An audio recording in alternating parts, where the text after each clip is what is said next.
Hello everyone, myself Dr. Maheshan, Assistant Professor, Department of Mathematics, DBS PG College, Govindnagar Kanpur.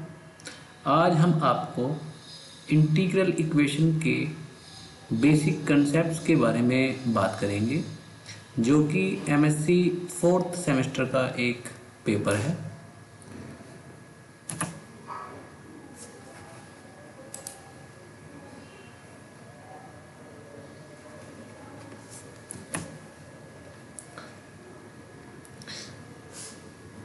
इस lecture में हम definition of integral equation के बारे में बात करेंगे। Classification of linear integral equations क्या है उसके बारे में जानेंगे। Differentiation of a function under an integral sign को भी हम इस लेक्चर में बात करेंगे। साथ ही डिफरेंशियल इक्वेशन और इंटीग्रल इक्वेशन के बीच में क्या क्या रिलेशंस हैं वो हम इस लेक्चर में डिस्कस करेंगे, और इन सबको समझाने के लिए हम एक एक एग्जाम्पल की हेल्प भी लेंगे। चलिए तो शुरू करते हैं। सबसे पहले बात करते हैं हम इंटीग्रल इक्वेशन की।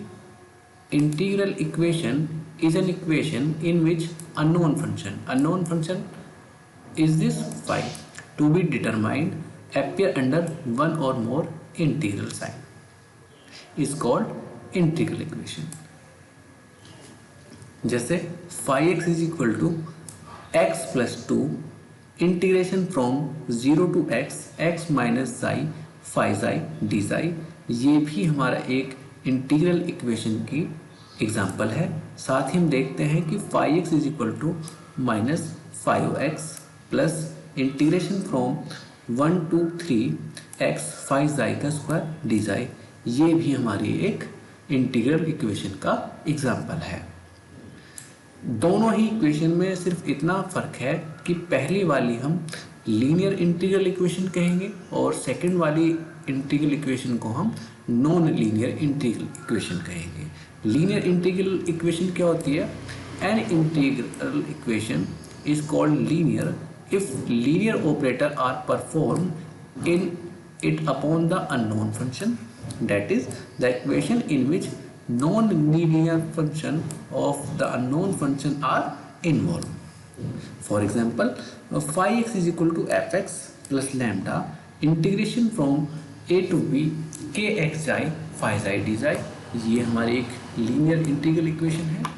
साथ ही हम देखते हैं कि phi x is equal to x plus 2 integration from 0 to x minus psi phi psi d psi, ये भी हमारी एक लीनियर इंटीग्रल इक्वेशन है। साथ में हम देखते हैं कि phi x is equal to lambda integration from a to b kxi phi psi d psi भी एक लीनियर इंटीग्रल इक्वेशन है। phi x is equal to lambda a to x kxi phi psi का square d psi is non linear integral equation. Non linear integral equation क्यों है ये? क्योंकि यहाँ पर जो अननोन फंक्शन हमारा phi psi है उसको हम इंटीग्रल साइन के रूप में लिया गया है, इसलिए ये हमारी integral equation non linear integral equation कहलाती है। Here the function in the above equation is a known function while the other function are known function. These function may be complex value function or the real variable x and y। साथ में हम देखते हैं कि एक integral equation होती है जिसको हम इंटीग्रो डिफरेंशियल इक्वेशन कहते हैं। इंटीग्रो डिफरेंशियल इक्वेशन होती क्या है? If derivative of unknown function हमारे पास में क्या है? अननोन फंक्शन है हमारे पास में phi are involved, then it is called integro differential equation. For example phi dash x, यहाँ पर हम देखते हैं कि जो अननोन फंक्शन phi x है उसको हम डेरिवेटिव की फॉर्म में लिया है। phi dash x is equal to x plus integration from 0 to x cos psi phi x minus psi d psi, ये इंटीग्रल इक्वेशन कैसी है हमारी? इसको हम इंटीग्रो डिफरेंशियल इक्वेशन बोलते हैं। An equation of the form alpha x phi x plus fx plus lambda integration domain of integration is omega kxi phi psi d psi is equal to 0, ये हमारा एक फॉर्म है इंटीग्रल इक्वेशन की। जिसमें phi x हमारा unknown function है, alpha x, f x and the kernel के x i is known function.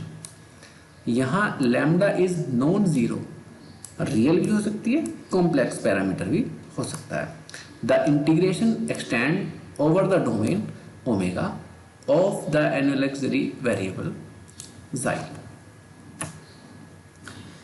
अब हम बात करते हैं classification of linear integral equation की। लीनियर इंटीग्रल इक्वेशन बेसिकली हमारी दो प्रकार की होती है। पहली जो है हमारी वोल्टेरा इंटीग्रल इक्वेशन कहलाती है, और वोल्टेरा इंटीग्रल इक्वेशन की पहचान करने के लिए हम देखते हैं कि जो अपर लिमिट ऑफ इंटीग्रेशन है वो हमारा वेरिएबल की फॉर्म में होता है। जैसे कि alpha x is equal to alpha x into phi x is equal to f x plus lambda integration from a to x के x i phi i d i. ये कैसी है हमारी वोल्टेरा इंटीग्रल इक्वेशन है, क्योंकि यहाँ पर upper limit of integration हमारा एक वेरिएबल है। इस वोल्टेरा इंटीग्रल इक्वेशन को हम फर्स्ट काइंड की वोल्टेरा इंटीग्रल इक्वेशन कब कहेंगे, जब हम alpha is equal to zero लें, unknown function phi appear only under integral sign, मतलब केवल इंटीग्रल साइन के अंडर में ही हमारा फाई एक्स या फाई जाई अपियर हो, तब इस तरह की इंटीग्रल इक्वेशन को हम Volterra integral equation of first kind कहते हैं। सेकेंड काइंड की इंटीग्रल इक्वेशन कब होती है, जब हमारे पास में alpha is equal to 1 the unknown function phi appear both inside and outside the integral sign, मतलब फाई जो है हमारा वो इंटीग्रल साइन के अंदर भी हो और इंटीग्रल साइन के बाहर भी हो, तब हम इस तरह की इंटीग्रल इक्वेशन को हम Volterra integral equation of second kind कहते हैं। और ये हमारी नॉन होमोजीनियस है, क्योंकि यहाँ पर फंक्शन एफ एक्स जो है वो अपियर है। अगर f x is equal to हम जीरो लें, तब हम देखते हैं कि यह integral equation phi x is equal to lambda integration from a to x के एक्स आई फाइव आई की फॉर्म में होती है। इस इंटीग्रल इक्वेशन को हम homogeneous Volterra integral equation of second kind कहते हैं। साथ में सेकंड नंबर की जो हमारी इंटीग्रल इक्वेशन होती है उसको हम फ्रीडोलम इंटीग्रल इक्वेशन बोलते हैं। फ्रीडोलम इंटीग्रल इक्वेशन में डोमेन ऑफ इंटीग्रेशन वो हमारा फिक्स्ड होता है। फिक्स्ड मतलब वो रेंज ऑफ इंटीग्रेशन हमारी एक कांस्टेंट लिमिट होती है from a to b type, कोई कांस्टेंट नंबर हम लिमिट के अपर लिमिट और लोअर लिमिट ले लेते हैं। तो alpha x into phi x is equal to f x plus lambda integration from a to b K x i phi i d i, ये हमारी एक फ्रीडोलम इंटीग्रल इक्वेशन है। क्यों है, क्योंकि यहाँ पर रेंज ऑफ इंटीग्रेशन हमारी फिक्स्ड है, यानी कि कांस्टेंट ली गई है ए टू बी तक।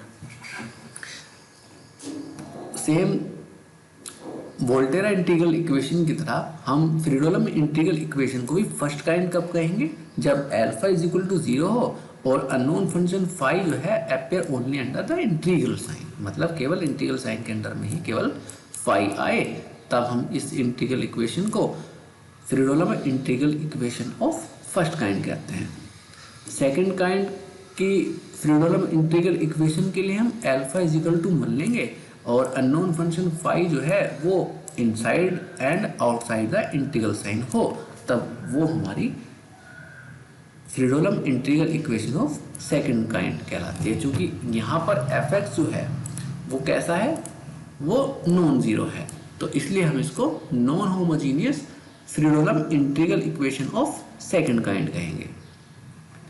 और अगर f x is equal to zero हो और एल्फा इज इक्वल टू 1 हो, तब वही हमारी इंटीग्रल इक्वेशन जो है Fredholm integral equation of second kind की, जो कि होमोजीनियस है, उसको कहेंगे। थर्ड काइंड की इंटीग्रल इक्वेशन कैसी होती है, अगर हम लीनियर इंटीग्रल इक्वेशन में of first and second kind are particular case of linear integral equation of third kind. अगर हम एल्फा कांस्टेंट ना लें बल्कि एक फंक्शन ले लें कि alpha is equal to alpha x की फॉर्म में ले लें, कोई भी फंक्शन हो सकता है हमारा, तब इसी इंटीग्रल इक्वेशन को alpha x phi x is equal to f x plus lambda range of integration omega K x i phi i d i को हम इंटीग्रल इक्वेशन कहेंगे थर्ड काइंड की। साथ में singular integral equation when one और both limit of integration become infinite, या तो हमारा रेंज ऑफ इंटीग्रेशन कोई सी भी एक इनफाइनाइट हो, या कर्नल बिकम इनफाइनाइट, या हमारा कर्नल जो है वो इनफाइनाइट हो एट वन और more point within the range of integration. The integral equation is called singular integral equation. For example phi x is equal to f x plus lambda.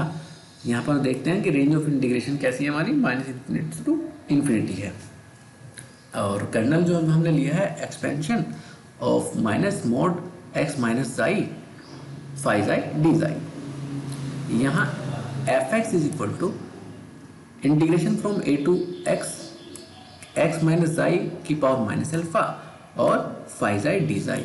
यहाँ हम देखते हैं कि अल्फा की जो value है वो 0 से 1 के बीच में रहती है। एक क्वेश्चन हमारा जो है ऑब्जेक्टिव टाइप का यहाँ से बन सकता है कि इस इंटीग्रल इक्वेशन को अबेल इंटीग्रल इक्वेशन कब कहेंगे, जब अल्फा की वैल्यू जो है हमारी कैसी हो 1/2। कई बार क्वेश्चन आ चुका है यहाँ से कि हमारी अबेल इंटीग्रल इक्वेशन इन चारों इक्वेशंस में से कौन सी है, तो हम ध्यान रखेंगे कि रेंज ऑफ इंटीग्रेशन हमारी limit from a to x हो और एक्स माइनस जाई की पावर माइनस 1/2 अगर है अल्फा की जगह पे, तो हमारी ये अबेल इंटीग्रल इक्वेशन कहलाएगी।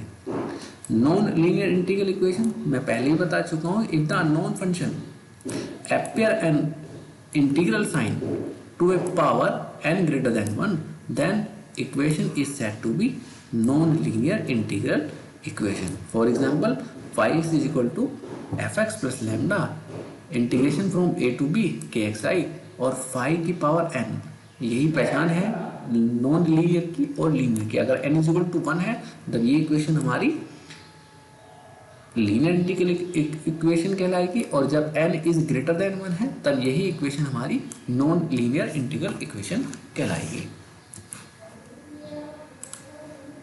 अब हम बात करते हैं कॉन्वोल्यूशन इंटीग्रल इक्वेशन की। कॉन्वोल्यूशन इंटीग्रल इक्वेशन में इफ द कर्नल के x i is defined as the function of the difference x minus i, यानी कि K x i is equal to K x minus i. X minus i एक single variable की form की तरह है, मान के चलते हैं।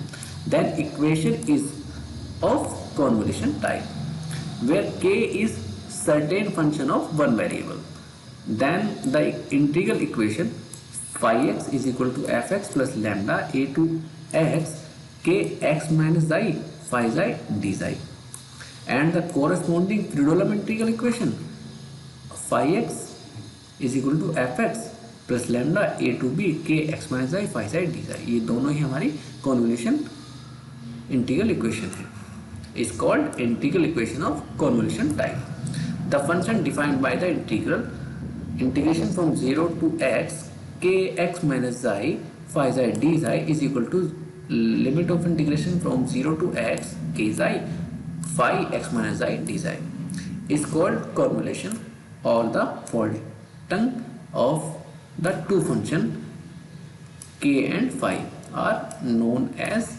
convolution integral. In generally, the convolution integral may be defined as integration from minus infinity to infinity kx minus I phi I d I will be equal to integration from minus infinity to infinity kx I phi x minus I d I.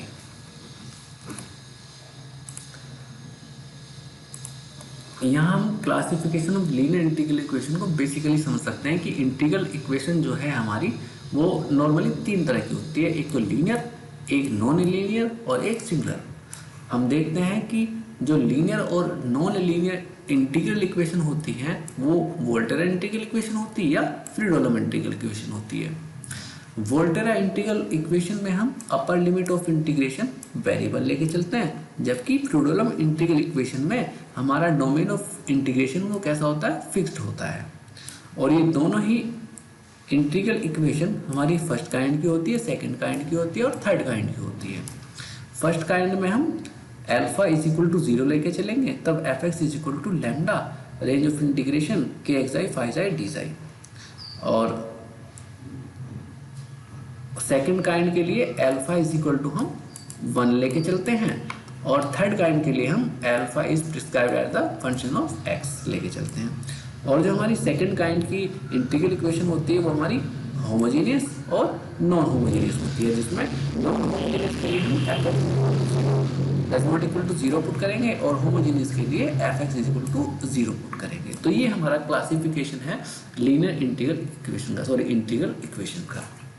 अब हम आपको differentiation of a function under an integral sign के बारे में बताएंगे, और इसका proof भी हम इसी लेक्चर में देखेंगे।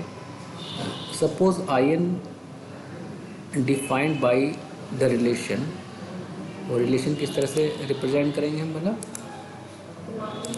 कि in x is equal to limit of integration a to x minus eta की power n minus 1 f eta d eta, where eta is a positive integral and a is constant. We know that d upon dx integration from px to qx f x eta d eta is equal to integration p to q dever upon dever x function f x eta d eta plus f of x qx dq upon dx minus f x px into dp upon dx। Student, ये जो formula है, कई बार इस फॉर्मूले से based questions हमारे net के exam में, गेट के एग्ज़ाम में और हायर एजुकेशन के असिस्टेंट प्रोफेसर के एग्ज़ाम में आ चुके हैं। तो इस फॉर्मूले से बेस्ड आप क्वेश्चन भी थोड़े से तैयार कर लीजिएगा, और ये काफ़ी इम्पोर्टेंट फॉर्मूला है।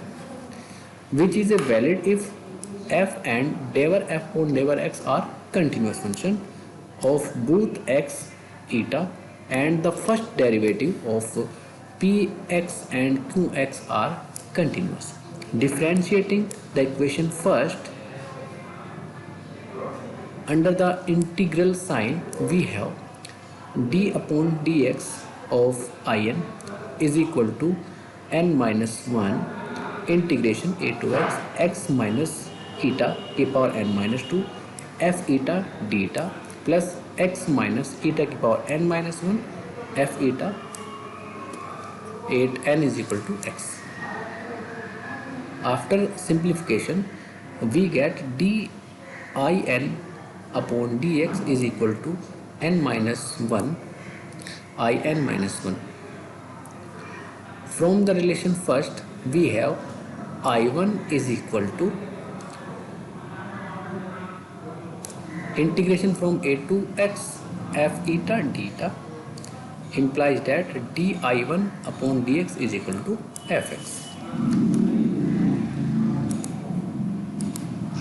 Differentiating to successively m times, then we get d m in upon dx की power m is equal to n minus 1 n minus 2 and so on n minus 3 and so on n minus m in minus m, where n is greater than m. In particular we have d m minus 1 in upon dx की power n minus 1 is equal to n minus 1 का factorial i1x. Similarly d upon dx d की power n minus 1 in upon dx की power n minus 1 is equal to factorial n minus 1 di1 upon dx. After simplification we get dn in upon dx की power n is equal to n minus 1 का factorial into fx. This is the equation number 4. Thus we have I1x is equal to integration from a to x f x1 dx1. Similarly di2 upon dx is equal to I1. This is and I2 is equal to double integration of fx1 dx1 dx2. In generally we have Inx is equal to factorial n minus 1 integration a to x integration a to x and so on integration x3 integration from a to x2 fx1 dx1 dx2 and so on dxn. This is the equation number 5. From the relation first and 5, what is first? First equation is this and 5 equation is this. From these equations we get this relation after simplification. This may be represented as the result of integrating the function f from a to x and then integrating n minus 1 times. We have integration from a to x f xi d xi की power n is equal to integration a to x x minus xi की power n minus 1 upon factorial n minus 1 df eta d eta. This is the required relation and this formula is used many questions. अब हम relation between differential and integral sign में क्या है उसके बारे में discuss करेंगे. सपोज हमारे पास कोई डिफरेंशियल इक्वेशन है d n y upon d x की power n plus a one x d power n minus one y d x की power n minus one plus a to x d की power n minus two y d x की power n minus two plus and so on a n x y is equal to f x. This is the equation 1 with continuous coefficient ai x where I is equal to 1 2 3 and so on n. साथ में हमारे पास में कुछ initial condition है y naught is equal to c naught y dash naught is equal to c one and so on y n plus 1 naught is equal to c n minus 1. This is the equation number 2. अब हम differential equation को integral equation में convert करेंगे. तो उसके लिए सबसे पहले हम d n y upon d x की पावर एन एक्स को फाइव एक्स मानेंगे और इस इक्वेशन को integrating and using the initial condition जो कि इक्वेशन नंबर 2 में है इसको इंटीग्रेट करेंगे. इंटीग्रेट करने पर जो है हमारे पास में डी एन वाई वाई और डी एक्स की पावर एन माइनस 1 और plus c plus y n minus 1 naught then a equal to हो जाएगा हमारा 0 to x phi xi d xi और हमारा वाई नोट वाई की पावर एन माइनस 1 नोट की वैल्यू सी एन माइनस 1 हो जाएगी जो कि राइट साइड में जुड़ जाएगी. सिमिलरली हम दूसरी बार डिफरेंस इंटीग्रेट करने के बाद हमारे पास में जो वैल्यू निकल के आती है d n minus two y upon d x की power n minus 2 is equal to this value. और आफ्टर सिंप्लीकेशन या आफ्टर जो है इसको एन टाइम्स यूज़ करने एन माइनस 2 टाइम्स यूज़ करने के बाद हम देखते हैं कि y is equal to integration from 0 to x phi xi d xi की power n plus c n minus 1 x की power n minus 1 upon factorial n minus 1 c n minus 2 x की power n minus 2 upon factorial n minus 2 और plus and so on c note.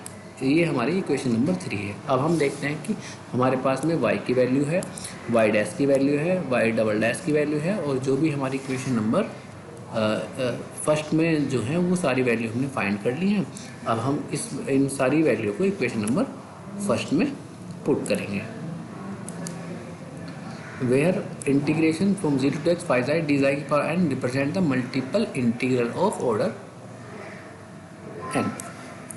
From the equation 3 and first we obtain the equation this and हम last में इसको simplify करने के बाद में हमारे पास में जो इक्वेशन बनती है वो 5x plus integration from 0 to x a1x plus a2x into x minus xi plus and so on plus a n of x minus xi की power n minus one upon factor n minus one phi xi d xi, जिसको हमने g i x बोल दिया। तो g i x is equal to f x plus summation of i c i chi i x, ये represent करता है हमारा non homogeneous voltage integral equation of second kind. इसको हम आसानी से समझाने के लिए हम एक एग्जांपल की हेल्प लेते हैं। वो एग्जांपल क्या है, सपोज करो कि हमारे पास में एक सेकंड ऑर्डर की डिफरेंशियल इक्वेशन है जो d two y upon d x square minus five d y by d x plus six y is equal to zero है। बड़ा ही आसान सा एक एग्जाम्पल लिया है इसको समझने के लिए। और हमारे पास में उस इनिशियल कंडीशन भी दी गई है कि y naught is equal to zero, y dash naught is equal to minus one. तो सबसे पहले जो कि हमने पिछले प्रोसेस में हमने देखा था कि जो सबसे हायर डिग्री या हायर ऑर्डर की जो डेरिवेटिव है उसको हम फाइव एक्स मान लेते हैं। तो हम यहाँ पे हमारे पास में हायर ऑर्डर क्या है, d two y by d x square, तो इसमें मैंने फाइव एक्स मान लिया है। और इसी को हम डिफ्रेंशिएट करेंगे विद रेस्पेक्ट इंटीग्रेट करेंगे विद रेस्पेक्ट टू एक्स के। जब हम इसको इंटीग्रेट करेंगे लेफ्ट हैंड साइड को, जब हम इंटीग्रेट करेंगे तो d y upon d x minus integration of d two y upon d x square करेंगे तो d y by d x minus y dash naught. तो वाई डैश नोट की value हमारे पास में माइनस वन है, तो माइनस वन, तो इधर जाके हमारी जो है प्लस वन हो जाएगी। तो हम देखते हैं कि d y by d x is equal to zero to x five xi d xi और प्लस ए क्या है हमारे पास में, integration from zero to x five xi d xi minus one. और y dash naught is equal to हमारे पास one है। इसी तरह से एक बार और डिफरेंशिएट कर देंगे तो हमारे पास, एक बार और इंटीग्रेट कर देंगे तो हमारे पास में y is equal to integration from zero to x five xi d xi का square minus x plus b. और since y zero is equal to zero तो b की वैल्यू हमारे पास में ज़ीरो आ जाएगी। और साथ में जो हमने पिछला फॉर्मूला देखा था कि d integration from zero to x five xi d xi की पावर n के लिए जो फॉर्मूला था x माइनस जाई की power n minus one upon factor n minus one. चूँकि यहाँ पर n की वैल्यू टू है तो x माइनस जाई की power n minus one means one, phi xi d xi और माइनस एक्स। तो इस तरह से हमारे पास में y की वैल्यू जो निकल के आती है वो ये आती है। अब हम y की वैल्यू, y डैश की वैल्यू और y डबल डैश की वैल्यू इक्वेशन नंबर जो हमने ये जो गिवन इक्वेशन है उसमें हम पुट करेंगे। तो substituting the relation first second and third in the given differential equation, then after simplification we get 5x is equal to 6x minus 5 plus integration from 0 to x 5 minus 6x plus 6 xi 5 xi d xi. ये हमारी एक Volterra integral equation है second kind की, साथ में ये एक non homogeneous है। तो इस तरह से हम जो है डिफरेंशियल इक्वेशन को इंटीग्रल इक्वेशन में कन्वर्ट कर सकते हैं। एग्जाम्पल नंबर 2, इस एग्जाम्पल में हमने ये दिखाने की कोशिश की है कि कोई अगर हमारे पास में 5x की कोई वैल्यू है जो कि उसका सॉल्यूशन है, तो हम वो सॉल्यूशन कैसे चेक करते हैं उस डिफरेंशियल इक्वेशन का, तो वो हम एग्जाम्पल नंबर 2 में देखेंगे। तो ये क्वेश्चन एग्जाम्पल कहता है कि show that the function 5x is equal to e की power x is a solution of Volterra integral equation which is 5x is equal to sin x plus 2 integration from 0 to x cos x minus i 5 i d psi है। तो हम क्या करेंगे, left hand side की value हमारे पास में क्या है 5x है, तो हमारे पास में राइट साइड को सोल्व करने के बाद जो वैल्यू निकल के आएगी या आनी चाहिए वो हमें x e की पावर x आनी चाहिए। तो हम सबसे पहले लेके चलते हैं इसकी राइट हैंड साइड हमारे पास में क्या है sin x plus 2 integration from 0 to x cos x minus i और 5 जाई की जगह पे रखेंगे हम जाई e की पावर जाई डी जाई। और इसी को हम जब इंटीग्रेट करेंगे तो कुछ इस तरह से हम इंटीग्रेट कर लेंगे। और after simplification, we see that कि जो टोटल वैल्यू हमारी निकल के आती है लास्ट में वो x इंटू ई की पावर x आती है, जो कि लेफ्ट हैंड साइड के इक्वल है। तो हम कह सकते हैं कि 5x is equal to x e की power x is the solution of the given integral equation. बस इसी के साथ हमारा लेक्चर खत्म होता है। धन्यवाद।